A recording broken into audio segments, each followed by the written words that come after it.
Hello everyone, welcome to VIP reserve, जहां मिलते हैं आपको एग्जाम रेलेवेंट कंटेंट। मैं हूं विपुल और मैं लेके आया हूं आपके लिए यहाँ पे क्या मेंस मॉक टेस्ट को कैसे अटेम्प्ट करें, how to attempt mains mock test.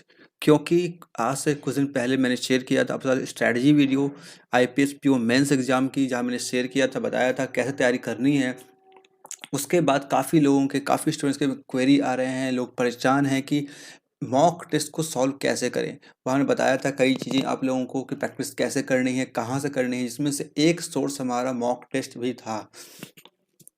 इसके रिगार्डिंग काफ़ी लोगों में कन्फ्यूजन है, टेस्ट को अटेम्प्ट कैसे करें, कैसे अटेम्प्ट करते हैं, स्कोर हमारे नहीं आते हैं। तो आज इस वीडियो में बताऊंगा आपको कि मेंस के मॉक टेस्ट को अटेम्प्ट कैसे करना होता है, कैसे सॉल्व करना होता है, तरीका बताऊंगा जिससे आपके स्कोर जो अब तक आ रहे हैं मॉक टेस्ट में वो बिल्कुल इंक्रीज हो जाएंगे, काफ़ी तेज़ी से बूस्ट होंगे। तो आज के इस वीडियो में सीखेंगे, टेक्निक सीखेंगे कैसे अटेम्प्ट करना है, और फिर नेक्स्ट वीडियो में मैं आपको लाइव करके दिखाऊंगा, एक मॉक अटेम्प्ट करके दिखाऊंगा कैसे अटेम्प्ट करना होता है, कैसे क्वेश्चन को पिक करना होता है, किस क्वेश्चन को स्किप करना होता है, वो सारी चीज़ें मैं लाइव करके दिखाऊंगा आप लोगों को। तो वो आपको मिलेगी नेक्स्ट वीडियो में। इसमें सीखेंगे टेक्निक हम लोग, तो डिस्कस करेंगे हर किसी के बारे में इस वीडियो में। तो बने रहें पूरी वीडियो में, अंत तक देखते रहें। चैनल को सब्सक्राइब करके बेल आइकन जरूर से प्रेस कर लें, वीडियो को लाइक करें और बढ़ते हैं आगे। और अगर आप मेरे बारे में नहीं जानते, जान सकते हैं, चैनल पे आएंगे, होम पेज पे आपको मिल जाएगी मेरे बारे में कुछ इन्फॉर्मेशन। ये कुछ मेरे स्कोर कार्ड हैं जो कि प्रीवियस कुछ एग्जाम्स के हैं। आईपीएस पीओ मेंस में मैंने लास्ट ईयर 41.25 स्कोर किए थे out of 60 in quant section, and बाकी कुछ स्कोर और अवेलेबल है यहाँ पे। सिर्फ यही नहीं, यहाँ पे इस चैनल पे आपको कंटेंट भी मिलते हैं, काफ़ी अच्छे कंटेंट। ये आप देख पा रहे हैं स्ट्रेटजी वीडियो है जिसमें मैंने शेयर किया था आपको कैसे तैयारी करनी है आईपीएस पीओ की, ईच एंड एवरीथिंग के बारे में बताया था आपको, वो आप यहाँ देख सकते हैं। और फिर अगर आएंगे वीडियो सेक्शन में तो यहाँ पे आपको मिल जाएगी बहुत ही शानदार कंटेंट। जैसे आप देख सकते हैं यहाँ पे पिछले बहुत सारे इसमें mains level DI, prelims level questions, बहुत सारी चीज़ इसमें अवेलेबल है। प्लेलिस्ट में आएंगे, यहाँ पे देख पाएंगे कई सारी प्लेलिस्ट यहाँ बनी हुई है। ये स्ट्रैटेजी वाली वीडियो इसमें आपको मिल जाती है हर एग्जाम की स्ट्रैटेजी। और ये है आईपीएस पीओ मेंस के प्रीवियस ईयर क्वेश्चंस, ये है मेंस लेवल के कंटेंट, ये है डीआई, ये है अर्थमेटिक, एंड बहुत कुछ यहाँ से आप सीख सकते हैं। आए फॉलो करें चीज़ों को और एग्ज़ाम क्रैक करें। आप सभी जानते हैं कि 26 ऑफ नवंबर को आपके एग्जाम्स होंगे, यहाँ पे मेंस एग्जाम। अभी से देखिए आपके पास 15 दिन का समय बचा हुआ है। इन 15 दिन में क्या कर ले, किस तरीके से अटेम्प्ट करें मॉक को, प्रिपरेशन कैसे करें जिससे हमारा स्कोर जो है बूस्ट हो जाए। तरीका मैंने पहले बता रखा आप लोगों को, इस वीडियो में आप देख लीजिए, नहीं देखे हैं तो, जहाँ मैं हर एक चीज़ डिस्कस किया था, each and every section, English, reasoning, quant, and also GA and descriptive paper. तो मोस्ट कॉमन डाउट जो आते हैं मॉक के रिगार्डिंग वो क्या है? Should we attempt mock test, क्या हमें मॉक टेस्ट मेंस के अटेम्प्ट करने भी चाहिए? सेकंड, कितना करना चाहिए, कितना करना चाहिए, डेली करना चाहिए, 2 दिन में करना चाहिए, हाउ फ्रिक्वेंटली, फ्रिक्वेंसी क्या होनी चाहिए मॉक टेस्ट करने के लिए? And third most common doubt is attempt कैसे करना है, पूरा पेपर अटेम्प्ट करें टाइमर के साथ, या फिर हम लोग सबमिट करके उसके बाद फिर सॉल्व करें? और एक और क्वेश्चन आते हैं हमारे पास, कौन से मॉक टेस्ट अटेम्प्ट करें? तो इसका आंसर मैं पहले कर दे रहा हूँ फोर्थ क्वेश्चन का। आप कोई भी स्टैंडर्ड मॉक जो है वो अटेम्प्ट कर सकते हैं। तो सबसे पहले हमें ये जानना होगा कि हम लोग मॉक टेस्ट हम क्यों करते हैं, मॉक टेस्ट करने का पर्पस क्या है। मेरा पर्पस पहले क्लियर होना चाहिए। तो पर्पस हमारा ये होना चाहिए कि हम मॉक टेस्ट को ले एज ए प्रैक्टिस सेशन, यहाँ पे हम कुछ एक्सपेरिमेंट्स कर पाएँ, जिस एक्सपेरिमेंट के हम लोग आउटकम से अपने एग्जाम में पेपर को अटेम्प्ट करें और अपने स्कोर को बूस्ट करें। सेकेंड चीज़ कि मॉक से हम ये सीख पाते हैं, अपने परफॉर्मेंस को इंक्रीज कर पाते हैं। हमारा पिछला परफॉर्मेंस क्या था, उसके रिस्पेक्ट में हम नेक्स्ट मॉक में क्या उससे अच्छा परफॉर्म कर पा रहे हैं, नहीं कर पा रहे हैं। मतलब हमें अपने प्रोग्रेस को, अपने परफॉर्मेंस को इंक्रीज करना होता है, अपने स्पीड को, हर एक चीज़ को, कॉन्सेप्ट को, हर एक चीज़ को यहाँ सीखना होता है, इंक्रीज करना होता है, और फिर उससे हम लोग जा करके एग्ज़ाम में उन चीज़ों को इम्प्लीमेंट करते हैं। तो जितने भी एक्सपेरिमेंट्स होंगे हमारे हमारे थॉट्स के, हमारे सिचुएशंस के, वो सारे काम कहाँ करते हैं, मॉक में करते हैं। और एग्ज़ाम में हम लोग वहाँ पे कोई एक्सपेरिमेंट नहीं करेंगे, वहाँ पे डायरेक्ट हम लोग सब चीज़ों को इम्प्लीमेंट करेंगे। मॉक से हम लोग एक्सपीरियंस गेन करेंगे, ना कि यहाँ से फ्रस्ट्रेशन एंड नेगेटिव थॉट्स, ये सब यहाँ से गेन नहीं करेंगे। ये पर्पस हमारे मॉक का होना चाहिए। फर्स्ट क्वेश्चन आंसर करते हैं यहाँ पे, क्या हमें मॉक अटेम्प्ट करना चाहिए? यस, ऑब्वियसली यस, 100% यस, आपको करना चाहिए। यहाँ से आप बहुत कुछ सीख पाते हैं। और करना चाहिए तो करने से पहले हमारे पास क्या-क्या होनी चाहिए? देखिए, प्रीलिम्स एग्ज़ाम आपका हो चुका है। प्रीलिम्स एग्ज़ाम्स में आपके स्पीड एंड नॉलेज चेक किए जाते हैं। देखिए, मेंस एग्ज़ाम में आपके यहाँ पे 3 चीज़ चेक किए जाते हैं। पहला सबसे मोस्ट इम्पोर्टेंट थिंग कि आपका पेशेंस लेवल हाई होना चाहिए। पेशेंस आपके अंदर होने चाहिए, तभी आप क्वेश्चन सॉल्व कर पाएँगे। सेकंड, कॉन्सेप्ट एंड नॉलेज, ये आपके अच्छे से होने चाहिए। किसी भी चीज़ के कॉन्सेप्ट जो है, बेसिक कॉन्सेप्ट काफ़ी कंसेप्चुअली आप स्ट्रांग होने चाहिए। और थर्ड, अगर आप प्रैक्टिस किए होंगे तो फिर आप एग्ज़ाम को क्लियर कर पाएँगे। लेकिन मॉक टेस्ट में आपको कुछ और चीज़ भी चाहिए होती है। क्या-क्या चीज़ है? तो पेशेंस जो आपका है वो यहाँ पे मॉक में होना चाहिए 2x, 2 टाइम्स ज़्यादा होना चाहिए। नॉलेज कॉन्सेप्ट थोड़े से अगर कम भी होंगे तो कोई दिक्कत नहीं है, वो चीज़ हम लोग यहाँ पे सीख लेंगे। प्रैक्टिस यहाँ पे अपने आप हो जाएगी। And fourth more important things is here, जो कि होगी टॉलरेंस। मतलब आपके जो स्कोर आएँगे अटेम्प्ट करने के बाद, उससे आप सहन कर सकें, उससे आप घबराएँ नहीं, फ्रस्ट्रेट ना हों, नेगेटिव थॉट्स माइंड में नहीं लाएँ। ये चीज़ आपके अंदर होनी चाहिए, तभी आप मॉक टेस्ट दें, अदरवाइज़ मॉक ना दें। मैं तो कहूँगा आपको मौका देने के लिए, तो ये चीज़ जो मैंने बताई आपको, पेशेंस एंड टॉलरेंस, ये 2 चीज़ आप रखें, हैबिट में लाएँ, क्योंकि ये आपके एग्ज़ाम में भी काम आएगी। तो अब बात करते हैं मॉक की फ्रीक्वेंसी के ऊपर, हमें कितना मॉक देना है। तो मैं तो कहूँगा आपको हर 2 दिन का गैप पे आप 1 मॉक, जैसे कि अगर आज आपने मॉक दिया मंडे को, फिर ट्यूसडे को मॉक नहीं देना, वेडनेसडे नहीं देना, थर्सडे को आपको देना है, फिर नहीं देना, नहीं देना, फिर आपको देना। इस तरीके से फिर नहीं देना है आपको, नहीं देना, फिर आपको देना है। इस तरीके से आप अपने को डिसाइड कर लें, अपना टाइम सेट कर लें, उस तरीके से मॉक को अटेम्प्ट करें। अब next thing is here, mock attempt कैसे करें? पहला तरीका ये है कि हम लोग पूरा-पूरा टाइम दें, पूरे टाइमर के साथ 3 घंटे की मॉक लगाएँ, काफ़ी लंबा समय होता है और यहाँ पे बहुत हमारा टाइम भी जाता है। सेकंड तरीका ये है कि सबमिट कर दें और आराम से सॉल्व कर लें। तो दोनों के बारे में डिस्कस करेंगे यहाँ पे बारी-बारी से। इन माय ओपिनियन, आप जितने भी मॉक दे रहे हैं उसका 50% मॉक आप फुल टाइमर के साथ फुल मॉक अटेम्प्ट करें, क्योंकि आप हो सकता है पहली बार जा रहे हो एग्जाम देने के लिए, मेंस एग्जाम में खासकर आईपीएस पीओ, जहाँ पे आपको 3-3 घंटे बैठ के 3 घंटे के बाद आपको डिस्प्यूट देना होता है, वहाँ पे आधा घंटा और लगते हैं, 3 साढ़े 3 घंटे लगातार बैठना होता है। तो वो चीज़ आपके अंदर होनी चाहिए। प्रीलिम्स एग्जाम में आपको 1 घंटे का काम होता है, वहाँ पे आप समय कम देते हैं, लेकिन यहाँ पे आपके अंदर एक हैबिट होनी चाहिए कि आप 3 घंटा बैठ भी पाते हैं कि नहीं बैठ पाते। जब आपके सामने बहुत सारे टफ-टफ क्वेश्चन्स आते हैं, आपके क्वेश्चन सॉल्व नहीं होते हैं, क्या आप उस सेक्शन से फ्रस्ट्रेट होकर के नेक्स्ट सेक्शन पे उसका इम्पैक्ट छोड़ते हैं ही नहीं छोड़ते हैं? इन सब चीज़ को टॉलरेट करने के लिए, सीखने के लिए हमें 50% मार्क्स जो हमारे हैं, वो हमें फुल टाइमर के साथ देना चाहिए। पूरे-पूरे मार्क्स वन गो में अटेम्प्ट करना चाहिए। ये मेरा ओपिनियन है। तो ये कैसे करेंगे, इसके बात बात करेंगे। और सेकंड, आपके पास एक्सपीरियंस अगर है, आप बहुत कुछ जानते हैं पहले से, कैसे करना होता है चीज़ों को, हैबिट है बैठने की, ये सब चीज़ आपके अंदर अगर है, तो आप फिर यहाँ पे सबमिट करके अटेम्प्ट कर सकते हैं। और सबमिट कैसे करना है इसके बारे में डिस्कस आगे करेंगे। तो इस वीडियो में हम लोग सीखेंगे टेक्निक के बारे में, किस तरीके से मॉक को अटेम्प्ट करना होता है। और फिर नेक्स्ट वीडियो में मैं आपको कोई भी एक मॉक टेस्ट लूँगा और उसे मैं आपके सामने में हर एक सेशन को अटेम्प्ट करके दिखाऊँगा, कैसे क्वेश्चन को पिक करना होता है, कैसे लीव करना होता है, किसको स्किप करना होता है और सॉल्व कैसे करना होता है। हर एक चीज़ मैं करके दिखाऊँगा, वो आएगी नेक्स्ट वीडियो में। इस वीडियो में बात करेंगे पूरे टेक्निक के बारे में। तो पहले बात करते हैं हम लोग फुल मॉक रन कैसे करें टाइमर के साथ। सबसे पहले पेपर ऐसे ओपन होगा, ये फर्स्ट टाइप है। तो आपके सामने 4 सेक्शन आएँगे। तो लेट्स से फर्स्ट सेक्शन जो आपका है वो रीजनिंग अगर है, तो यहाँ पे आपको क्वेश्चन देखने को मिलेंगे 2-3 तरह के। पहला जो कि होगा पजल सेटिंग अरेंजमेंट, सेकंड होगा other than puzzle setting arrangement and third is CR. तो पहले आपको करना है इस क्वेश्चंस को, ठीक है? जो questions CR, critical reasoning and puzzle setting में छोड़ करके बाकी जो क्वेश्चंस हमारे पास है, मिसलेनियस क्वेश्चन, ब्लड रिलेशन के, कोडिंग डिकोडिंग, फिर आपके कोडे इनइक्वालिटी हो गए, कोडे डायलॉग हो गए, मैथ्स और कॉलम वाले क्वेश्चंस हो गए, या फिर बाकी जो भी क्वेश्चंस आते हैं इनपुट आउटपुट हो गए। इन सब क्वेश्चन आपको पहले अटेम्प्ट करना है। उसके बाद रीजनिंग के में क्रिटिकल, उसके बाद आपको critical reasoning and puzzle and setting एम में डिसाइड करना है। लेकिन इंपॉर्टेंट चीज़ क्या है कि हमें पता कैसे चलेगा कौन सा क्वेश्चन कहाँ पे है। तो इसके लिए सबसे पहले पेपर ओपन होते ही आपको पूरा फुल स्कैन करना है। कैसे करेंगे स्कैन? नंबर 1 आपका ओपन होगा पहले से, वहाँ पे देखिए पजल्स जो भी क्वेश्चन है पढ़ें, उसमें क्या दिया जा रहा है, क्या ये मुझसे होने वाला है? अगर होने वाला है ठीक है, नहीं होने वाला है तो आप आगे बढ़ें, नेक्स्ट की तरफ बढ़ें, देखें कि और क्वेश्चन क्या दिया गया है। मतलब आपको पूरे पेपर में खोजना है उन क्वेश्चंस को जो कि आप कर सकते हैं। जो डूएबल क्वेश्चंस हैं उनको आप बारी-बारी से करके खोजें और जो भी क्वेश्चन आपको लगे कि लेट्स से क्वेश्चन 6 पे लगा आपको इनपुट आउटपुट है जो कि आपसे हो जाएगा, इसे आप कर दें मार्क फॉर रिव्यू, ठीक है? मार्क फॉर रिव्यू का या फिर अपने जो नोटबुक आपके पास होंगे, पेपर होंगे, वहाँ पे क्वेश्चन का नंबर लिख लें 6 आईओ शॉर्ट में, ठीक है? फिर आप देखें कि कोई क्वेश्चन 9 पे है, 9 पे आपको दिखा यहाँ पे कोई क्वेश्चन है ब्लड रिलेशन के या फिर कुछ भी है, तो आप यहाँ पे क्वेश्चन 9 लिख लें या फिर यहाँ पे सिंपल मार्क फॉर रिव्यू कर दें। आप दोनों में से कुछ भी कर सकते हैं।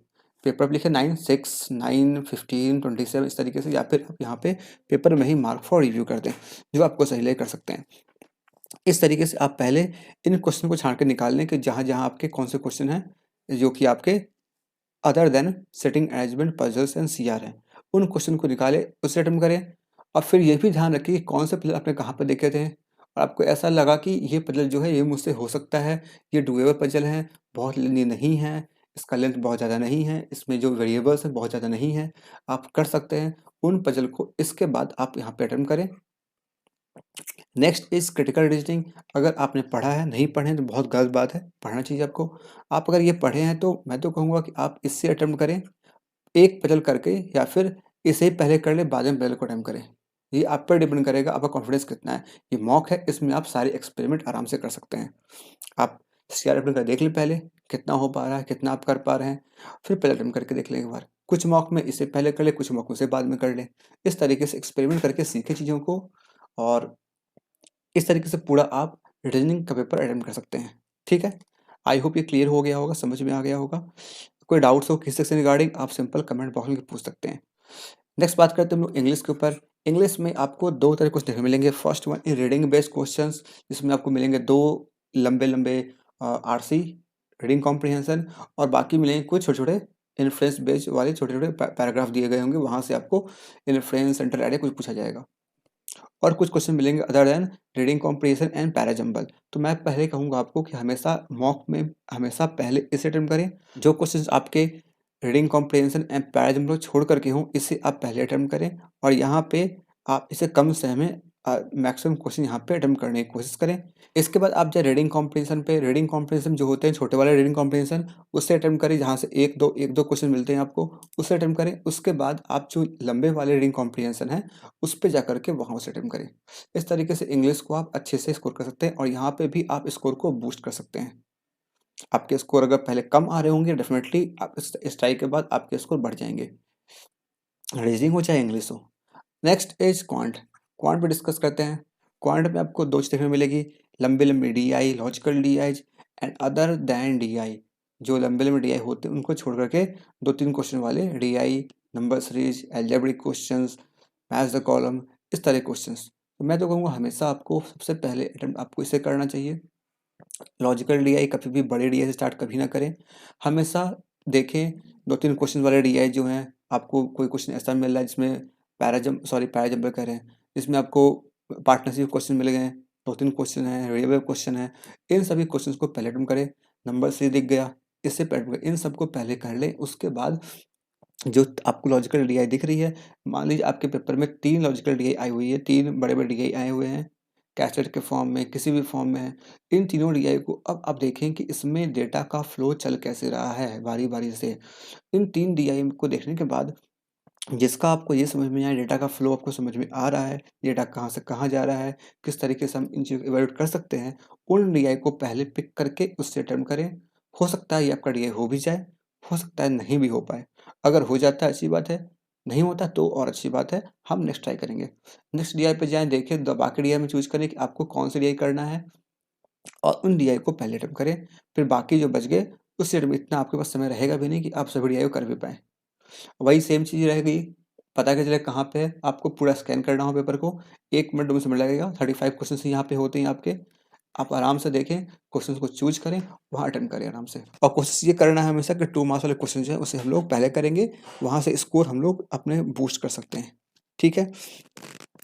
एक चीज़ निकल के यहाँ पे और आती है क्या, कुछ डीआई तो ऐसे होते हैं हमारे होते ही नहीं है, कुछ पल ऐसे होते हैं कि होते ही नहीं है।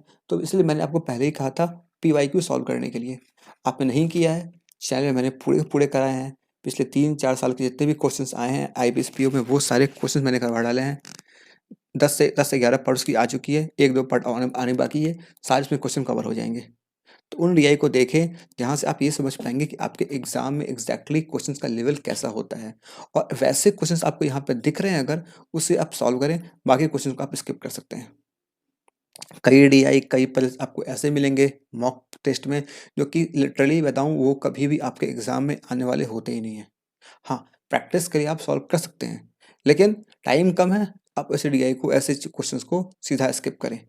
मैंने देखा है कभी-कभी कुछ ऐसे क्वेश्चंस होते हैं मॉक में जो कि एक्सेसिव कैलकुलेटिव, जिसका कोई सेंस नहीं होता। जबकि आपके एग्ज़ाम में आपको कोई भी क्वेश्चंस ऐसे नहीं मिलेंगे जहाँ पे आपको कैलकुलेशन बहुत करना होगा, नहीं मिलेंगे आपको ऐसे क्वेश्चन। इसीलिए ऐसे डीआई वगैरह को आप स्किप करते हैं, ऐसे पज़ल्स को भी आप स्किप कर सकते हैं। Again next section is our GA, जिसमें आपको मिलेंगे करंट अफेयर्स के क्वेश्चंस, बैंकिंग अवेयरनेस के, फाइनेंस वाइनेस के और कुछ मिलेंगे आपको स्टैटिक के क्वेश्चंस। तो आपके ऊपर डिपेंड करता है, आपका मन कर रहा है इसे अटेम्प्ट करने का, क्योंकि हो सकता है अभी आप पढ़ रहे हो किसी और मंथ को, यहाँ पे अक्टूबर का क्वेश्चन पूछा जा रहा हो, आप नहीं पढ़े अक्टूबर को, इस पूरे सेक्शन को सीधा सबमिट कर दें आप। यहाँ पे स्टैटिक क्वेश्चन जो होते हैं, इस स्टैटिक क्वेश्चन वाले को अटेम्प्ट करें, बाकी को सबमिट करके इसके सॉल्यूशन है, आंसर जो है उसे आप देख करके वहाँ से समझ लें कि इसका आंसर क्या होगा, इसका आंसर क्या होगा। इस तरीके से पूरे पेपर को आप यहाँ पे अटेम्प्ट कर सकते हैं और डेफ़िनेटली ऐसे अटेम्प्ट करते हैं अगर आप, तो आपके स्कोर बहुत तेज़ी से बढ़ेंगे और जो स्कोर आपके बढ़ते हैं वो बात आप कमेंट सेक्शन में लिख के ज़रूर से बताइएगा।